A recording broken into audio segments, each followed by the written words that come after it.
Hello friends, good morning. आज हम प्रतिशत के बेसिक सवालों को डील करने वाले हैं।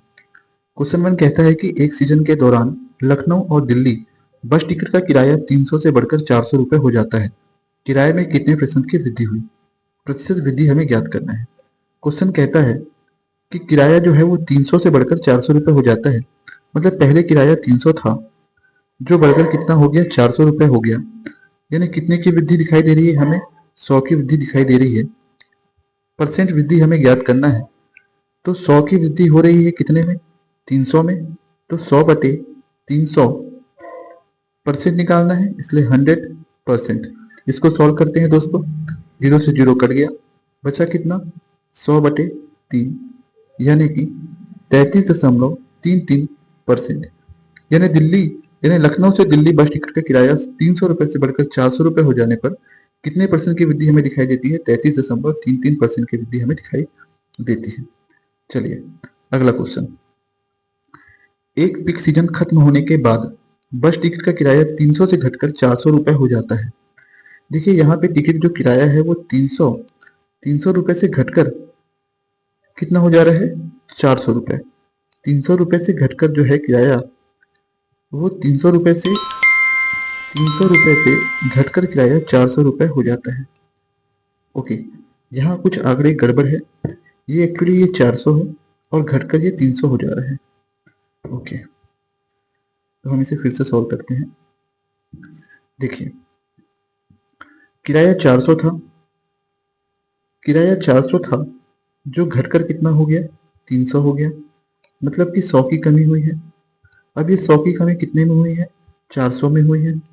परसेंट हमें निकालना है, इसलिए 100%। यहाँ से हम सीधा सीधा देख पा रहे हैं क्या? 2 से निकल गया, बचा कितना है? 25%। यानी कि और चूंकि कमी हुई है इसलिए -25%। ओके, नेक्स्ट क्वेश्चन पे हम चलते हैं। अगला प्रश्न कहता है कि यदि ए बी से 40% अधिक है, ए बी से 40% अधिक है, तो बी ए से कितना परसेंट कम है?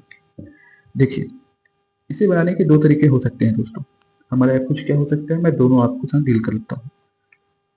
यदि ए बी से 40% अधिक है, पहले हम इस परसेंट को फ्रैक्शन में बदल लेते हैं।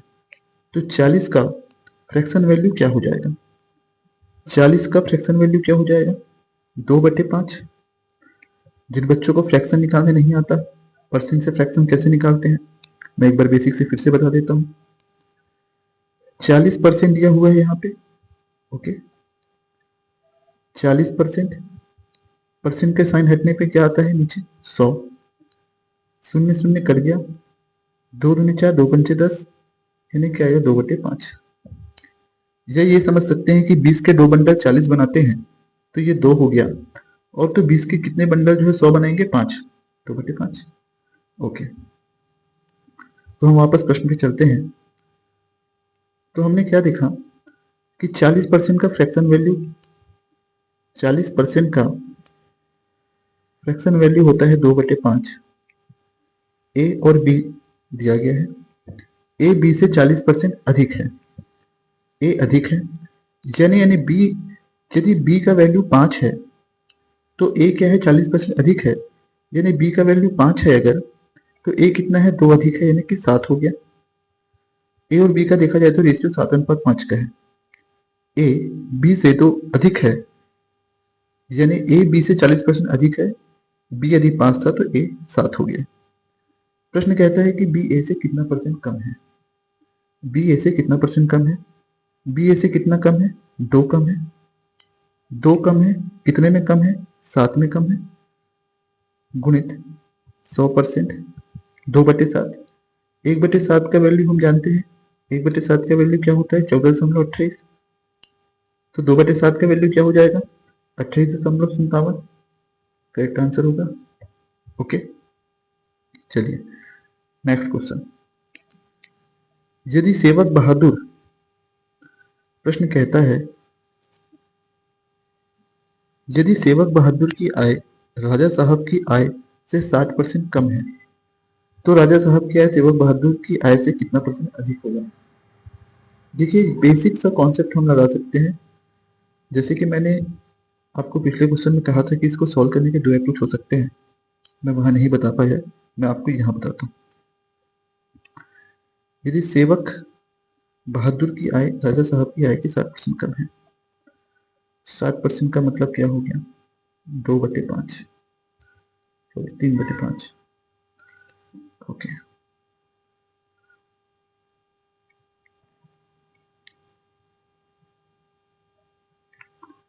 सेवक बहादुर की आय राजा साहब की आय की 60% कम है।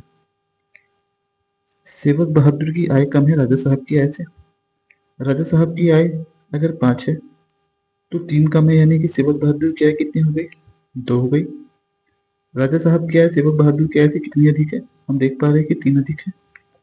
परसेंट में अगर निकालना हो तो क्या करेंगे हम? 3 अधिक है। किससे अधिक है? 2 से अधिक है, 100%। इसको सॉल्व करने पे हमें कितना मिलेगा? 2 ने इसे 50 बना दिया और 5 से 15 यानी कि 150%। Okay, next question. यदि किसी संख्या में 40 की वृद्धि की जाती है, यदि किसी संख्या में 40 की वृद्धि की जाती है तो वह स्वयं का 125% हो जाता है। 125% का फ्रैक्शन वैल्यू हम पहले ही निकाल लेते हैं। 125% का फ्रैक्शन वैल्यू क्या होगा दोस्तों? 125% यानी क्या हो गया? 5/4। 25 के 5 बंडल 125 बनेंगे और 25 के 4 बंडल 100 बनेंगे। परसेंट हटेगा, 100 नीचे आएगा, इसलिए नीचे 4 आ गया, ऊपर 5 आ गया। यदि किसी संख्या में 40 की वृद्धि की जाती है तो वह स्वयं का 125% हो जाता है। ओके, देखिए, शुरुआत में मान लीजिए कोई संख्या 100% थी जिसमें 40 की वृद्धि की गई, जिससे वह 125% हो जाता है। इसका अर्थ यह हुआ, जब हम इसे सॉल्व करेंगे तो 125 माइनस 100% इक्वल टू 40। 25% का मान 40 आ गया, तो 100% का मान क्या हो जाएगा? 4 गुना होगा इसका। इस प्रकार ये भी 4 गुना हुआ और 160 आ गया। इसका मतलब 160 इसका करेक्ट आंसर है। 160 में 40 की वृद्धि करेंगे तो स्वयं का 125% हो जाता है। Okay, next question. यदि किसी संख्या में 24 की वृद्धि की जाती है तो वह यदि किसी संख्या में 24 की वृद्धि की जाती है तो वह स्वयं का 115% हो जाती है। यानी कोई संख्या अगर 100% थी स्टार्टिंग में तो उसमें 24 की वृद्धि करने पे वो स्वयं का 115% हो जाती है। यानी कि 15% का मान 24 दिया गया है, तो संख्या ज्ञात करनी है। 15% का मान 24 है, यानी 5% का मान क्या आ गया? 8। तो इसका 100% का मान क्या हो जाएगा? ये कितना गुना है? 20 गुना है, तो ये भी इसका 20 गुना होगा। 8 दूनी 16 यानी कि 160। 160 इसका correct answer. Okay, next one. अगला प्रश्न कहता है एक संख्या के 66% और उसी संख्या के 44% के बीच का अंतर 275 है। उस संख्या का 64% ज्ञात करें। बहुत ही इंपॉर्टेंट सवाल है, लेटेस्ट पैटर्न का सवाल है दोस्तों ये। बिल्कुल, इसको आप ध्यान से समझिए। एक संख्या के 66% और उसी संख्या के 44% के बीच का अंतर यहाँ पे दिया गया है।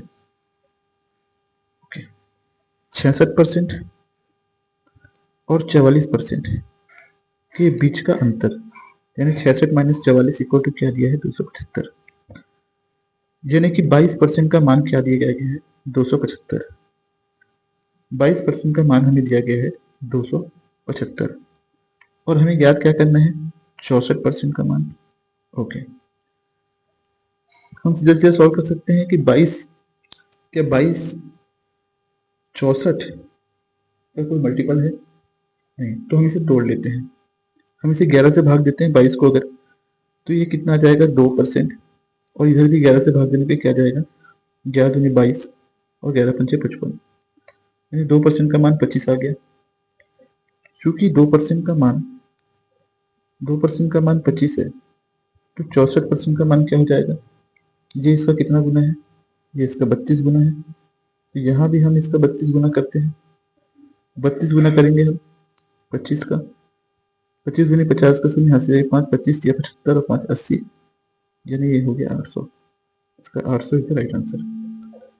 Okay, next. सेम पैटर्न का सवाल है यहाँ भी। देखिए, यहाँ प्रश्न कहता है एक संख्या के 62% और उसी संख्या के 80% के बीच का अंतर 198 है। अब हम इसे सीधा सीधा सॉल्व कर सकते हैं कि 62% और 80% के बीच का अंतर 198 दिया है, यानी कि ये कितने परसेंट का अंतर दिया है? 60, 70, 80, 18%। 18% का मान, ये कहता है कि 18% का मान 198 है और उसी संख्या के 92 और 56% के बीच का अंतर ज्ञात करना है। 92 और 56% के बीच का अंतर ज्ञात करना है। इसका मतलब हमें ज्ञात करना है 6, 3, 9, 60, 30, 90, 2, 32 और 4, 36। हमें 36% का मान ज्ञात करना है। 18% का मान 198 है, 36% का मान क्या हो जाएगा? ये इसका दोगुना है, तो ये भी इसका दोगुना होगा। दोगुना होगा मतलब क्या हो गया? 200 में 400, यानी कितना हो गया? ये 396। 396 का राइट आंसर, सी का right answer. Okay, next one. अगला प्रश्न कहता है कि एक संख्या को 16% बढ़ने पर, एक संख्या जो 16% बढ़ने पर 1914 हो जाती है, वह संख्या ज्ञात करें। ओके, देखिए दोस्तों, बहुत बेसिक सवाल है। एक संख्या 16% बढ़ने पर, तो 16 को फ्रैक्शन में निकाल लेते हैं। 16 का फ्रैक्शन कितना होता है हम जानते हैं। 16 का फ्रैक्शन कितना होगा? 16/100 करेंगे तो 4 आ गया, और नीचे कितना आ गया? 25। 4/25। एक संख्या 16% बढ़ने पर, यानी कोई संख्या अगर पहले 25 थी जिसमें 4 की वृद्धि हुई, तो ये हो गया 29, और बढ़ने पे ही 29 का मान कितना हो जा रहा है? 1914। यही प्रश्न कह रहा है 16% बढ़ने पर 1914 हो जाती है। 29 का मान 1914 हो गया। ये इसका कितना गुना होगा?